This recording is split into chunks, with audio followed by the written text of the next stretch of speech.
Good afternoon, boys and girls. I have had such a great day talking to you on the phone, but now it's time for our read aloud. Let's pick up with the one and only Ivan.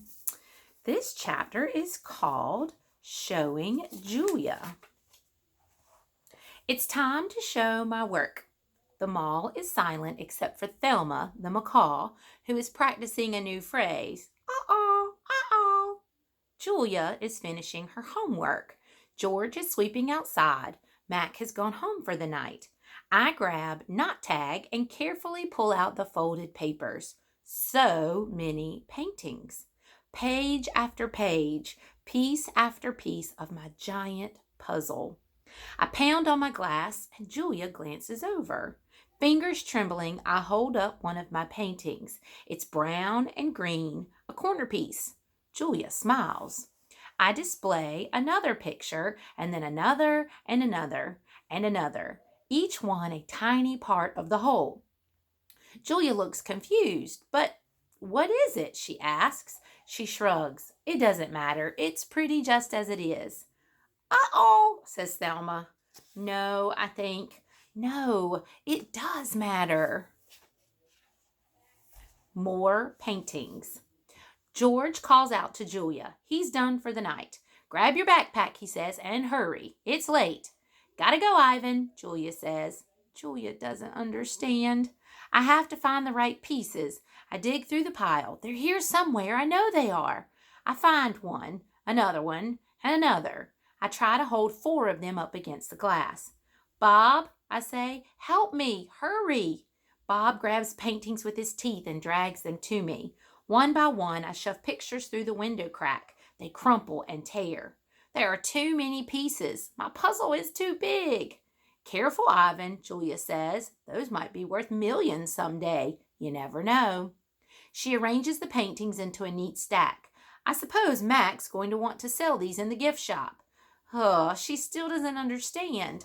I shove more out of the hole, and more, all of them, one after another. So Ivan's been painting, has he? George says as he puts on his coat.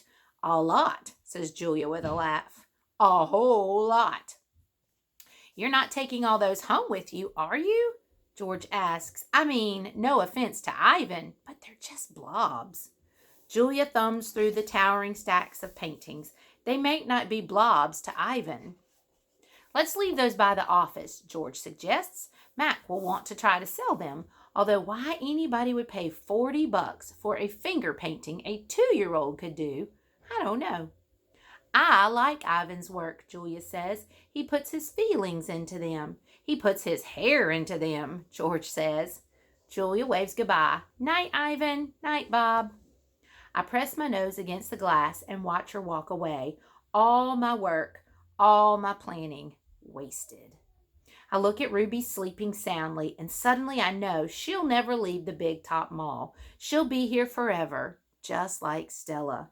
I can't let Ruby be another one and only. Chest beating. Often when visitors come to see me, they beat their hands against their puny chests, pretending to be me. They pound away, soundless as the wet wings of a new butterfly. The chest beating of a mad gorilla is not something you ever want to hear, not even if you're wearing earplugs. Not even if you're 3 miles away wearing earplugs. A real chest beating sends the whole jungle running, as if the sky has broken open, as if men with guns are near. Angry. Thump. The sound, my sound, echoes through the mall. George and Julia spin around. Julia drops her backpack. George drops his keys. The pile of pictures go flying. Thump, thump, thump. I bounce off the walls. I screech and bellow. I beat and beat and beat my chest. Bob hides under Knot Tag, his paws over his ears. I'm angry at last. I have someone to protect. Puzzle pieces. After a long while, I grow quiet. I sit. It's hard work being angry. Julia looks at me with wide, disbelieving eyes. I'm panting. I'm a little out of shape. What the heck was that? George demands. Something's really wrong, Julia says. I've never seen Ivan act this way. He seems to be calming down, thank goodness, George says. Julia shakes her head. He's still upset, Dad. Look at his eyes. My pictures are scattered all over the floor like huge autumn leaves. What a mess, George says, sighing. Wish I hadn't bothered sweeping tonight. Do you think Ivan's okay? Julia asks. Probably just a temper tantrum, George says. He reaches under a chair to retrieve a brown and red picture. Can't say I blame the guy stuck in that cage all these years. There's all his papers everywhere. Julia starts to answer, but then she freezes. She cocks her head. She stares at her feet, where my pictures lie in disarray. Dad, she whispers, come see this. I'm sure he's another Rembrandt, George says. Rembrandt's a famous artist. Let's pick these up and get going, Jules. I'm exhausted. Dad, she says again, seriously, look at this. George follows her gaze. I see blobs. Many, many blobs, along with the occasional swirl. Please, can we just go home now? That's an H, Dad. Julia kneels down, straightening one picture and then another. That's an H. And here, she grabs more pictures. Put this one here, and I don't know, maybe that one. You have an E. George rubs his eyes. I hold my breath. Maybe they're figuring it out. Julia is running now. She picks up one picture, sets down another. It's like a puzzle, Dad. This is something. It's a word, maybe words, and a picture of something, a giant picture. Jules, George says, this is crazy. But he's looking at the floor too, wandering from picture to picture and scratching his head. H, Julia says. E, O, ho. Like a garden tool, okay? Garden tool. Julia chews her lower lip. H-E-O. And that looks a lot like an I. H-E-O-I. George writes in the air with his finger. I-E-O-H. Not the letter, an actual I. And that's a foot. Or maybe it's a tree. And a trunk. Dad, I think it's a trunk. Julia runs to my window. Ivan, she whispers, what did you make? I stare back. I cross my arms. This is taking much longer than I thought it would. Humans. Sometimes they make chimps look smart. Oh, Ivan, come on now. Finally, Julia and George take the pictures to the ring where there's room to see them all. An hour passes as they try to assemble my puzzle. Ruby's awake now, and she and Bob and I watch. Ivan, Ruby says, is that a picture of me? Yes, I said proudly. Where am I supposed to be? That's a zoo, Ruby. See the walls and the grass and the people looking at you? Ruby squints. Who are all those other elephants? You haven't met them, I say. Yet. It's a very nice zoo, Ruby says with an approving nod. Bob nudges me with his cold nose. It is indeed. In the ring, Julia pumps her fist in the air. Yes, she cries. I told you, Dad. There it is. H-O-M-E. Home. George gazes at the letters. He spins around to look at me. Maybe it's just a coincidence, Jules. You know, a once in a trillion kind of thing. Like that old saying about the chimp and the typewriter. Give him long enough and he'll write a novel. I make a grumbling noise, as if a chimp could write a letter, let alone a book. Then how do you explain the rest of it? Julia demands. The picture of Ruby in the zoo. How do you know it's a zoo? George asks. See the circle on the gate? There's a red giraffe in it. Aw, Julia's very smart. George squints, tilts his head. Are you sure that's a giraffe? I was thinking more along the lines of a deformed cat. Oh, for the love. It's the logo for the zoo, Dad. It's on all their signs. Explain that.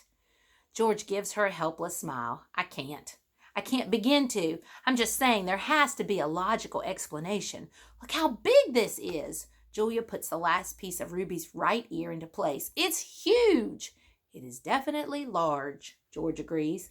Julia watches me. She chews on her thumbnail. I see the question in her eyes. She turns back to the paintings and stares at them, looking, truly looking. A slow smile dawns on Julia's face. Dad, she says, I have an idea. A big idea. Julia races around the edge of my painting, and her arms spread wide. Billboard big. I'm not following you. I think this is meant to be on a billboard. That's what Ivan wants. George crosses his arms over his chest. What Ivan wants? He repeats slowly. And you know this because you two have been chatting? Because I'm an artist and he's an artist. Uh-huh, says George. Julia clasps her hands together. Come on, Dad, I'm begging you. George shakes his head. Nope, not doing that. No billboard, no way. I'll get the ladder, Julia says. You get the glue. I know it's dark out, but the billboard's lit. Mac will fire me, Jules. Julia considers. But think of the publicity, Dad. Everybody would know about Ruby. You want me to put up a sign that shows Ruby in a zoo with the word home on it in giant letters? George gestures toward my pictures. A sign, incidentally, that just happens to have been made by a gorilla? Exactly. And you want me to do it without Mac's permission? George asks. Exactly. Nope, George says. No way. Julia goes to the edge of the ring, careful not to step on any of my paintings. She picks up Mac's claw stick. Oh, gosh. She walks back and hands it to her father. George runs a finger along the blade. She's just a baby, Dad. Don't you want to help her? Oh, but how would it help, Jules? Even if lots of people see Ivan's sign, it doesn't mean anything's going to change. I'm not exactly sure yet. Julia shakes her head. Maybe people will see the sign and they'll know this isn't where Ruby belongs. Maybe they'll want to help too. George sighs. He looks at Ruby. She waves her trunk. It's a matter of principle, Dad. Principal. That's the wrong one. LE, George corrects. Dad, Julia says softly, what if Ruby ends up like Stella? I can't, boys and girls. This is too much. George looks at me, at Ruby, at Julia. He drops the claw stick. The ladder, he says quietly. It's in the storage locker. And that is where we'll stop for today. I know it's getting so good. But come back tomorrow, Wednesday, March 25th, and we will start the next portion. I hope to talk to more of you on the phone tomorrow. I hope you're doing well. Know that Ms. Ock loves you. I adore you, and I cannot wait to see you very, very soon.